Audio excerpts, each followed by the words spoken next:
네, 여러분 안녕하세요. 이와 그룹을 말씀드립니다.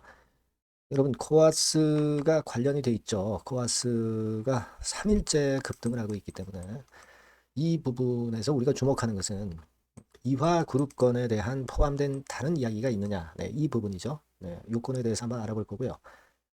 자, 그리고 이화 쪽의 그 일정권을 우리가 다시 한번 정리를 한번 해보도록 하겠습니다. 그리고 영상의 후반부에는 여러분께 그 대박주를 새롭게 말씀을 드리고 있죠. 네, 요거 참고하셔서 이화그룹 손실 꼭 만회하는 계기로 만드셨으면 좋겠다. 네, 하는 그런 바람입니다. 네, 꼭 참고하세요. 여하튼 제가 여러분과 함께 끝까지 영상을 드릴 거고요. 구독, 좋아요, 알림 설정 대단히 감사드리고 있습니다. 저도 최선을 다하겠고요. 그리고 궁금하신 부분들은 무료 텔레그램 방에 꼭 들어오세요. 네, 이 아이디 입장, 이화전기 입장, 이투론 입장으로 문자를 주시면 텔방에 초대해서 끝까지 여러분과 함께 갑니다. 네. 여러분 잘 아시다시피 그 코아스 같은 경우가 3일째 급등을 했어요. 물론 물량이 단기 급등하면서 차익 매물이 나오고 과거 물렸던 매물이 좀 나왔던 그런 부분들이 좀 존재합니다. 하지만 아직 이어지고 있고요. 우리가 지금 현재는 코아스가 직접적으로 이화전기 그리고 이투론에 관련이 되어 있기 때문에 코아스 쪽 상황을 예의주시하고 있습니다. 이 아이디도 간접적으로 코아스와 연관이 되어 있습니다. 근데 이제 우리가 관건은 이화그룹 차원에서는 이화그룹에 관련된 어떤 호재료가 등장할 가능성이 있기 때문에 그래서 코아스가 또 시세를 냈었을 수도 있는 거거든요. 물론 이제 산불목건과 관련된 재료로 급등을 했다라고도 보는데 낙폭과대라는 이점도 있었고 그리고 이화그룹과 관련돼서 코아스 측의 어떤 구상을 현재 실행에 옮기려고 하는 그런 단계일 수도 있고요. 그런 건들이 코아스 측의 주가를 크게 반전시킨 원동력이 될 수도 있습니다. 재료는 항상 나중에 나오는 거니까요. 그러니까 이 건 이화그룹 건과 관련해서 시세를 냈다. 이 건에 대한 것은 나중에 확인을 해봐야죠. 나중에 확인되는 겁니다. 지금은 모르죠. 그러니까 이 부분은 제가 지속적으로 해서 계속 그 탐색 중에 있습니다. 물론 소식이 나오면 바로 말씀을 드리겠지만 자, 그렇게 말씀을 드릴 수가 있겠고요. 음, 그리고 여러분들이 그 보셨겠지만 메리츠 증권 같은 경우는 이화그룹 관련된 비리가 있었기 때문에 상당히 지금 현재 어려운 경우를 많이 당하고 있죠. 그래서 늦은 발행엄 인가 절차 이 건에 대한 기사가 나왔던 것 여러분들 보셨을 겁니다. 지금 뭐 상장 폐지되고 비상장된 상태에서 뭐 무슨 소용이 있겠습니까? 하지만 소용은 없지만 그 죄값은 달게 받아야죠. 달게 받아야 될 겁니다. 이거 가지고 뭐 일단 우리가 만족할 수는 없지만 말도 안 되는 내부 통제 리스크. 네, 이것이 좀 더 부각돼서 좀 더 벌을 좀 달게 받았으면 좋겠다는 생각이 듭니다. 하지만 이 건은 이미 우리가 상장 폐지된 이화그룹 상황에서는 지금에서는 크게 의미는 없다. 이렇게 봐야 될 것 같습니다. 네, 그 기사건이 하나 나와 있고 그렇게 볼 수 있고요.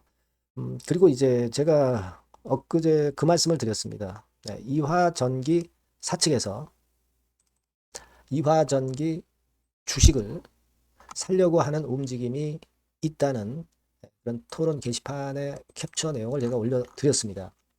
그리고 또 올라와 있는데요.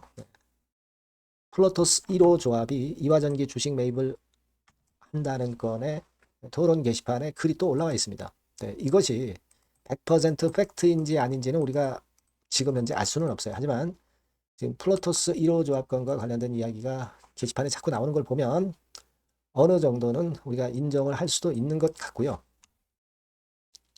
이화전기 주식을 매입하는 측은 플로토스 1호 조합이라고 그렇다면 우리가 생각할 수 있는데 이것이 이화그룹 사측이냐 안 그러면은 코아스 측이냐 그건 아직 모르는 거예요. 그죠? 이화그룹 사측일 수도 있고 코아스 측일 수도 있습니다. 사실 지금 현재 절실한 건 코아스 측이기 때문에 왜냐하면 이화전기 쪽은 이미 50% 지분 이상을 만들어 놨잖아요. 좀 더 절실한 것은 이제 플로토스 1호 조합이라고 하는 것은 이제 코아스 쪽과 연관성이 있을 수도 있다는 거죠. 그죠? 물론 코아스가 뭐 자금이 그렇게 많지 않은 상황 속에서 뭐 우호 세력인 뭐 플로토스 1호 조합이 뭐 이화전기 주식을 매입할 수도 있겠죠. 하지만 우리가 여하튼 지금은 사측인지 코아스 측에서 사는지는 몰라요. 그죠? 절실한 건 코아스 측일 수가 있는데 그 토론 게시판들에서는 이화그룹 사측 뭐 이렇게 이야기가 나돌고 있습니다만은 이 부분은 여하튼 나중에까지 우리가 다시 한번 검증을 해봐야 될 것 같습니다. 네. 근데 중요한 것은 이제 070 전화만 있어서 신뢰는 안 간다. 이런 글을 올려주셨는데 맞습니다. 사실 뭐 02나 뭐 이런 일반 번호가 아니고 070은 우리가 여러분들 잘 아시잖아요. 이게 설득력 있는 국번이라고 보기는 좀 어렵지 않습니까? 그래서 신뢰는 안 갈 수 있는 그런 부분인데 여하튼 조합이라고 하는 곳에서 일단 이화전기 주식을 모은다고 한다면은 결국 이것이 뭐 코아스 측일 수도 있고 사측일 수도 있지만 일단 중요한 부분이라고 봅니다. 그래서 이 부분은 계속 추적해서 나중에 다시 말씀을 드리도록 할게요, 여러분. 이런 이야기가 나와 있길래 말씀을 드렸던 그런 부분입니다. 그렇게 말씀을 좀 드리고 싶고요. 여하튼 지금 현재는 우리가 이화그룹과 관련된 일정을 중요한 날짜들을 어느 정도 그 메모해 두고 그건과 관련된 소식을 좀 일단 기대를 하고 있어요. 그러니까 일전에도 뭐 여러 번 제가 말씀을 드렸지만 결국 이제 이렇게 요약이 되는 거잖아요. 이화전기 같은 경우는 채권자 이의 제출 기간이 12월 28일. 그죠? 하기 때문에 이 부분의 날짜에 주목하고 있고 그리고 주총하기 한 2주일 전에 가처분 신청을 한다. 막 그런 건을 가지고 좀 본다면은 11월 13일 정도에 다시 가처분 신청을 내놓을 수 있기 때문에 이 부분도 우리가 주목을 하고 있는 겁니다. 그죠? 이 부분 주목하고 있다. 이 말씀을 제가 드렸고, 그리고 주총이 11월 27일이죠. 11월 27일. 그리고 혹시라도 이제 지금 뭐 감자는 무산됐지만 감자 뭐 증자 뭐 이 건을 이제 한다고 한다면은 결국 이제 그 건에 대해서 소송할 수 있는 기간이 분명히 남아있죠. 감자 같은 경우는 변경 등기 후 6개월까지는 감자 건에 대해서 소송을 걸 수도 있는 거니까. 증자 건은 물론이고요.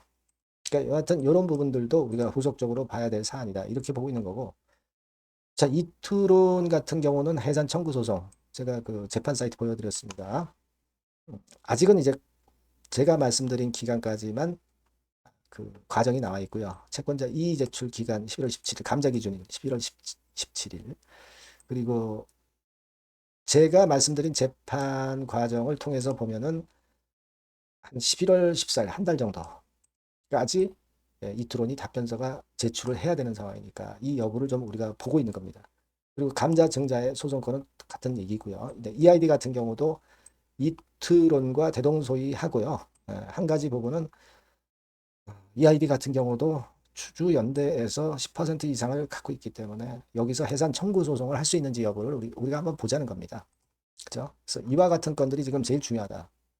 이렇게 보고 있고요. 이 건과 관련해서는 여하튼 소식 들어오는 대로 바로 말씀을 드리도록 하겠습니다. 그래서 여러분들이 여하튼 요 전번으로 EID, 이화전기, 이트론 이렇게 꼭 문자를 주시면 제가 좀 더 정확하고 신속한 정보와 사인을 드릴 수 있을 것 같습니다. 무료 텔레그램방 꼭 들어오시고요. EID 입장, 이화전기 입장, 이트론 입장이라고 문자 주시면 무료 텔레그램방에 초대해드려서 끝까지 간다고 말씀드렸습니다. 꼭 들어오셔서 같이 머리를 맞대고 좋은 소식 한번 기다려보도록 하겠습니다. 자, 그리고 제가 여러분께 그 대박주 말씀을 드린다고 그랬죠? 지금 말씀드릴 거니까 이거 말씀 잘 듣고 꼭 대박 내시기 바랍니다. 네, 여러분 수익 화끈하게 낼 만한 대박주를 말씀을 드리는데요. 자, 섹터는 IT 섹터라고 보시면 되고요. 가격대는 적절합니다. 10,000원에서 한 20,000원 정도. 그러니까 만지기 쉬운 가격대죠, 여러분. 개인 투자자들이 접근하기 쉬운 가격대 종목입니다. 목표는 더블 정도를 목표로 하고 있고요. 예상 기간은 이제 짧으면 1개월 만에 또는 늦어도 3개월 안에 승부를 볼 수 있는 그런 종목이에요. 자, 이 종목의 주봉 차트를 한번 보시면 이런 식입니다. 그러니까 주봉 차트상으로 여러분 4번 정도 바닥을 만들었죠. 그러니까 대형주 같은 경우 엄청 급등한 종목들 많습니다, 여러분. 근데 이 종목을 여러분들이 지금 따라가서 먹을 게 얼마 없어요.